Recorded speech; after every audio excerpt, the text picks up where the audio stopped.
অবশেষে রাজ ও পরিমণের বিচ্ছেদ হয়ে গেল, শুধু আইনি প্রক্রিয়া বাকি। দর্শক, ঘটনাটি ঘটেছে এ সম্পর্কে বিস্তারিত থাকছে ভিডিওতে। বিস্তারিত জানতে ভিডিওটি না টেনে সম্পন্ন দেখুন। শেষ পর্যন্ত বিচ্ছেদের পথে হাঁটলেন ঢলের আলোচিত সমালোচিত জুটি পরিমণি ও শরীফুল ইসলাম রাজ। গণমাধ্যমকে বিবাহ বিচ্ছেদের কথা নিজে জানিয়েছেন নায়িকা পরিমণি। 29 মে দিবাগত রাতে রাজের ফেসবুক আইডি থেকে রাজ ও 3 অভিনেত্রীর ব্যক্তিগত কিছু ছবি ও ভিডিও ফাঁস হয়। এ ঘটনার জন্য পরিমণিকে দায়ী করা হয়। এবার এ নিয়ে গণমাধ্যমের সামনে মুখ খুললেন ঢলিউড কুইন পরি। সংবাদ মাধ্যমকে পরি বলেন, রাজ আমার সঙ্গে থাকতে চায় না, আর এ কারণে 20 মে নিজের সব জিনিসপত্র নিয়ে বাড়ি থেকে চলে যায় রাজ। এরপর থেকে সে আমার ফোনও রিসিভ করে না এবং বাসাও আসে না। অথচ ভাইরাল ভিডিওতে আমার নাম জড়িয়েছে সবাই। আমাকে এমন মজার পাত্র বানানোর মানে কি?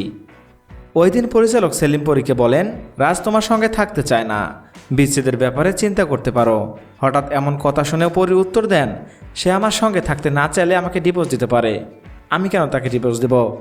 এমন পরিস্থিতিতে পরিচালক সেলিম বলেন, তাহলে তোমাদের বাচ্চার কি হবে? উত্তরে পরি জবাব দিয়েছিল, ছেলে রাজ্য আমার কাছে থাকবে, তবে বাবা হিসেবে রাজ ছেলেকে দেখতে আসতে পারে।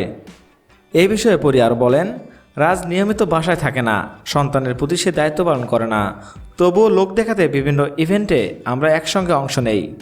বিচ্ছেদের ব্যাপারে পরি বলেন, একটা মানুষ চলে গেলে তো তাকে ধরে রাখা যায় না, আমি আর কল্পনাতেও রাজকে ভাবতে চাই না।